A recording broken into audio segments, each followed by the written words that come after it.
जय जय श्री राधे। हरे कृष्ण। भागवत स्वरूप सभी साधकों को मेरा प्रणाम। आज हम जानेंगे श्रीमद् भागवत महापुराण का द्वितीय स्कंद का द्वितीय अध्याय, जहाँ भगवान के स्थूल और सूक्ष्म रूपों का धारणा और तथा क्रम मुक्ति और शब्द मुक्ति का वर्णन किया गया है। वीडियो शुरू करने से पहले आप सभी से अनुरोध है, अगर आपने मेरा चैनल सब्सक्राइब नहीं किया तो सब्सक्राइब कर लीजिए और बेल आइकन को प्रेस कर दीजिए ताकि मेरा हर वीडियो आप तक पहुंच जाए। और अगर आपको मेरा वीडियो अच्छा लगता है तो लाइक ज़रूर कीजिएगा और अपने बंधु बांधवों में शेयर कीजिएगा ताकि उनको ये जानकारी प्राप्त हो सके। तो शुरू करते हैं श्रीमद् भागवत महापुराण का द्वितीय स्कंद का द्वितीय अध्याय। श्री शुक उवाच एवं पुरा धारणायात्मजोनि निष्ठश्रीति प्रत्यवरुद्ध तुष्टा तथा ससर्ज दमो घदृष्टि यथायत्त प्राग व्यवसाय बुद्धि। श्री सुखदेव जी कहते हैं, सृष्टि के प्रारंभ में ब्रह्मा जी ने इसी धारणा के द्वारा प्रसन्न हुए भगवान से वो सृष्टि विषय स्मृति प्राप्त की थी जो पहले प्रलय काल में विलुप्त हो गई थी। इससे उनकी दृष्टि अमोघ और बुद्धि निश्चयात्मिका हो गई। तब उन्होंने इस जगत को वैसे ही रचा जैसे कि ये प्रलय के पहले था। वेदों की वर्णन शैली ही इस प्रकार की है कि लोगों की बुद्धि स्वर्ग आदि निरर्थक नामों के फेर में फंस जाती है। जीव वहाँ सुख की वासना में सपना सा दिखता हुआ भटकने लगता है, किंतु उन मायामय लोकों में कहीं भी उसे सच्चे सुख की प्राप्ति नहीं होती। इसलिए विद्वान पुरुषों को चाहिए कि वो विविध नाम वाले पदार्थ से उतना ही व्यवहार करें जितना प्रयोजनीय हो। अपना बुद्धि को उनको निश्चलता के निश्चय से परिपूर्ण रखे और क्षण के लिए भी असावधान ना हो। यदि संसार के पदार्थ प्रारब्धवश बिना परिश्रम के ही मिल जाए तब उनके उपार्जन का परिश्रम व्यर्थ समझकर उनके लिए कोई प्रयत्न ना करें। जब जमीन पर सोने से काम चल सकता है तब पलंग के लिए प्रयत्न करने से क्या प्रयोजन। जब भुजाएं अपने को भगवान की कृपा से स्वयं ही मिलेंगी तब तकियों की क्या आवश्यकता। तकियों की क्या आवश्यकता। जब अंजलि से काम चल सकता है तब बहुत से बर्तन क्यों बटोरे। वृक्ष की छाल पहनकर या वस्त्रहीन रहकर यदि जीवन धारण किया जा सकता है तो वस्त्र की क्या आवश्यकता। पहनने को क्या रास्ता में चिथड़े नहीं है। भूख लगने पर दूसरों के लिए ही शरीर धारण करने वाले वृक्ष क्या फल फूल की भिक्षा नहीं देते। जल चाहने वालों के लिए नदियाँ क्या बिल्कुल सूख गई है। रहने के लिए क्या पहाड़ों की गुफाएं बंद कर दी गई है। अरे भाई, सब ना सही, क्या भगवान भी अपने शरणागतों की रक्षा नहीं करते।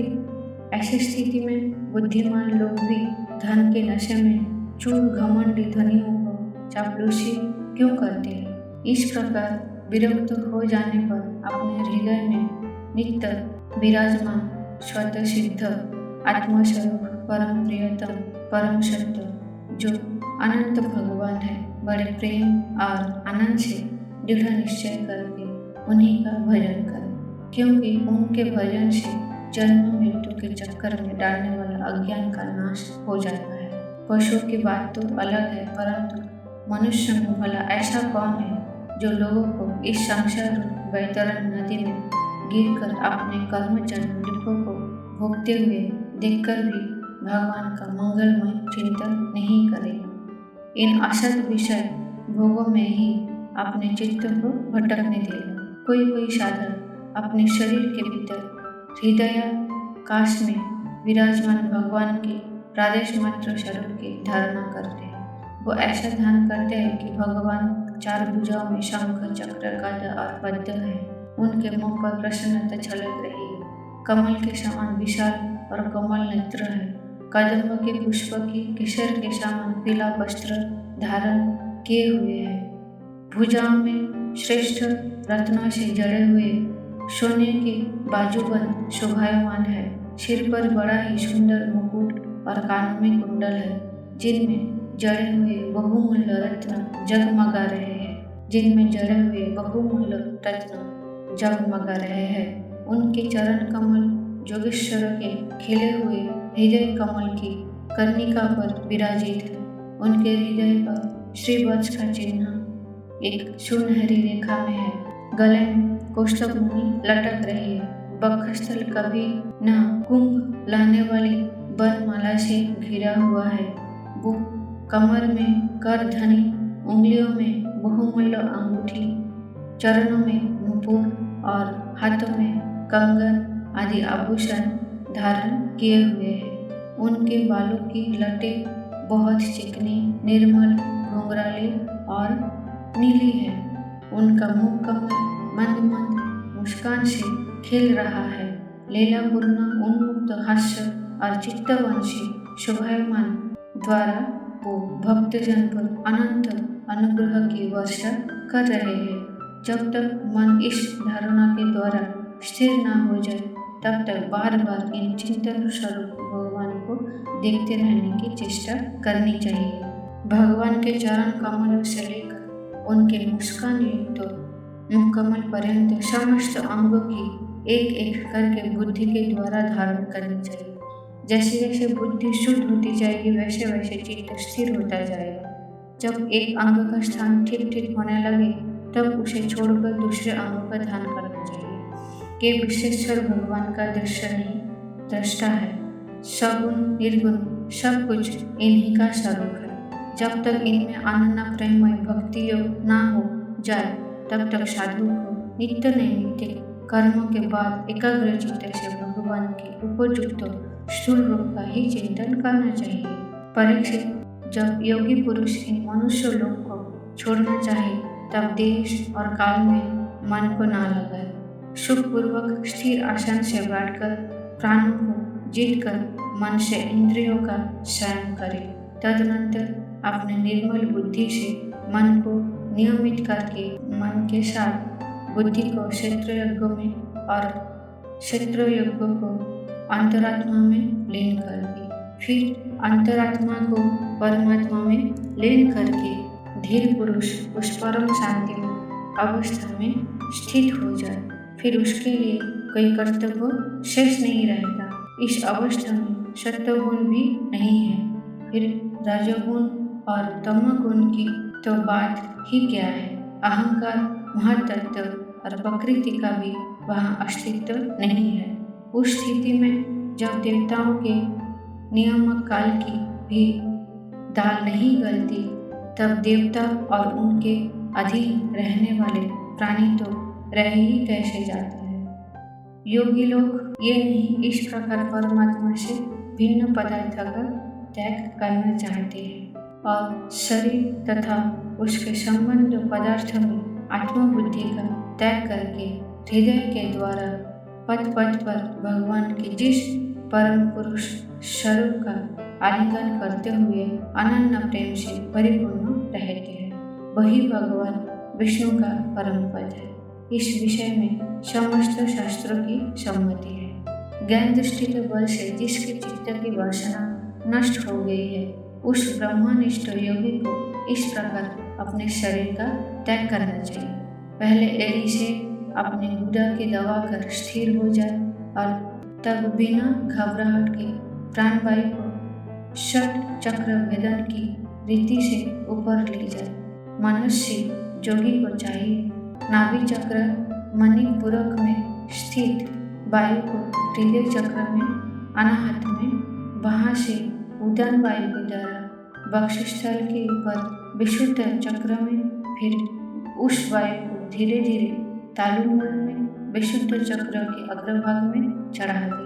तदनंतर 2 आँख, 2 कान, 2 नासा छिद्र और मुख, इन 7 छिद्रों को रोककर उस तालु मूलों स्थित वायु को बाहों के बीच आज्ञा चक्र में ले जाए।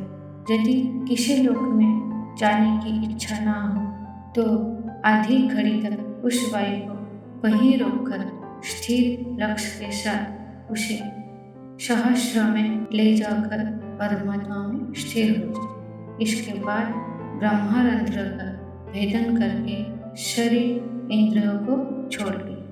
परीक्षित, यदि योगी की इच्छा हो कि मैं ब्रह्मलोक में जाऊं तो 8 सिद्धियां प्राप्त करके आकाशचारी सिद्धों के साथ विहार करूं अथवा त्रिगुणमय ब्रह्मांड के किसी भी प्रदेश में विचरण करूं तो उसे मन और इंद्रियों को साथ ही शरीर से निकलना चाहिए। योगियों का शरीर वायु के भांति सूक्ष्म होता है। उपासना, तपस्या, योग और ज्ञान का सेवन करने वाले योगियों का त्रिलोक के बाहर और भीतर सर्वत्र स्वच्छ रूप से विचरण करने का अधिकार होता है। केवल कर्म के द्वारा इस प्रकार बेरोक टोक विचरना नहीं हो सकता। परीक्षित, योगी ज्योतिर्मय मार्ग सुषुम्ना के द्वारा जब ब्रह्मलोक के लिए प्रस्थान करता है तब पहले वो आकाश मार्ग से अग्निलोक में जाता है। वहाँ उसके बचे कुचे मल भी जल खाते हैं। इसके बाद वो वहाँ से ऊपर भगवान श्रीहरि के शिशुमार्ग नामक ज्योतिर्मय चक्र पर पहुँचता है। भगवान विष्णु का ये शिशुमार्ग चक्र विश्व ब्रह्मांड के भ्रमण का केंद्र है। उसका अतिक्रमण करके अत्यंत सूक्ष्म एवं निर्मल शरीर से वो अकेला ही महलोक में जाता है। वो लोक ब्रह्मवेत्ताओं के द्वारा भी बंदित है और उसमें कल्प पर्यंत जीवित रहने वाले देवता विहार करते रहते हैं। फिर जब प्रलय का समय आता है तब नीचे के लोगों के शेष के मुख से निकली हुई आग के द्वारा भस्म होते देख वो ब्रह्मलोक में चला जाता है। जिस ब्रह्मलोक में बड़े बड़े सिद्धेश्वर विमानों पर निवास करते हैं उस ब्रह्मलोक की आयु ब्रह्मा की आयु के समान ही दुपराढ़ी है। वहाँ न शोक है, न दुख, न बुढ़ापा है, न मृत्यु। फिर वहाँ किसी प्रकार का उद्वेग या भय तो हो ही कैसे हो सकता है। वहाँ यदि दुख है तो केवल एक बात का, वो यही है कि परम पद को ना जानने वाले लोगों के जन्म मृत्युमय अत्यंत घोर संकटों को देखकर दयावश वहाँ के लोगों के मन में बड़ी व्यथा होती है। सत्यलोक में पहुँचने के पश्चात वो योगी निर्भय होकर अपने सूक्ष्म शरीर को पृथ्वी से मिला देता है और फिर उतावली ना करते हुए 7 आवरणों को भेदन करता है। पृथ्वी रूप से जल को और जल रूप से अग्निमय आवरण को प्राप्त होकर वो ज्योति रूप से वायु रूप आवरण में आ जाता है और वहाँ से समय पर ब्रह्मा की अनंतता का बोध कराने वाले आकाश रूप आवरण की प्राप्त करता है। इस प्रकार स्थूल आवरणों को पार करते समय उसकी इंद्रियां भी अपने सूक्ष्म अधिष्ठान में लीन होती जाती है। घ्राणेन्द्रिय गंध मात्रा में, रमन रसद मात्रा में, नेत्र रूपथ मात्रा में, त्वचा स्पर्शत मात्रा में, श्रोत्र शब्द मात्रा में और कर्मेंद्रिय अपनी अपनी क्रिया शक्ति में मिलकर अपने अपने सूक्ष्म स्वरूप को प्राप्त हो जाती है। इस प्रकार योगी पंचभूतों के स्थूल सूक्ष्म आवरण को पार करके अहंकार में प्रवेश करता है। वहाँ सूक्ष्म भूतों को तामस अहंकार में, इंद्रियों को राजस अहंकार में तथा मन और इंद्रियों के अधिष्ठाता देवताओं को सात्विक अहंकार में लीन कर देता है।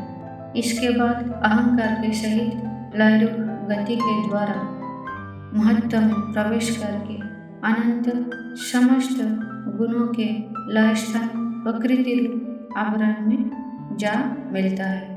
परीक्षित, महाप्रलय के समय प्रकृति रूप आवरण का भी लय हो जाने पर वो योगी स्वयं आनंद स्वरूप होकर अपने उस निरावरण स्वरूप से आनंद स्वरूप शांत परमात्मा को प्राप्त हो जाता है, जिसे इस भगवतमयी गति की प्राप्त हो जाती है।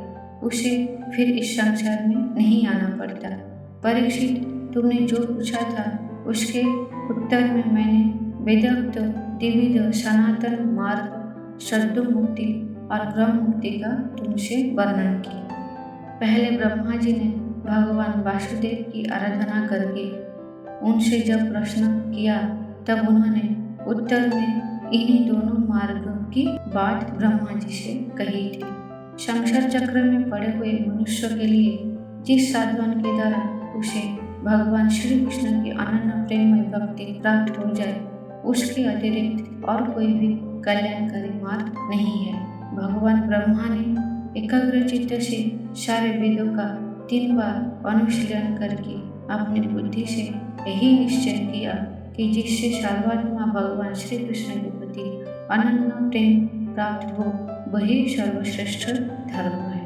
समस्त चर अचर प्राणियों में उनके आत्मा रूप से भगवान श्री कृष्ण ही लक्षित होते हैं, क्योंकि ये बुद्धि आदि दृश्य पदार्थ उनका अनुमान कराने वाला लक्षण है। वो इन सबके साक्षी एकमात्र दृष्टा है। परीक्षित, इसलिए मनुष्य को चाहिए कि सब समय और सभी स्थितियों में अपनी संपूर्ण शक्ति से भगवान श्री हरि का ही श्रवण कीर्तन और स्मरण करें। राजन, संत पुरुष आत्मस्वरूप भगवान की कथा का मधुर अमृत बांटते ही रहते हैं। जो अपने कान के दोनों में भर भर कर उनका पान करते हैं, उनके हृदय से विषयों का विषैला प्रभाव जाता रहता है, वो शुद्ध हो जाता है और वो भगवान श्री कृष्ण के चरण कमल की सन्निधि प्राप्त कर लेते हैं। अतः श्रीमद् भागवत महापुराण का 2 स्कंद का 2 अध्याय समाप्त। अब प्रेमपूर्ण हृदय से अपने आराध्य भगवान का चिंतन करते हुए बोलिए, जय जय श्री राधे। हरे कृष्ण।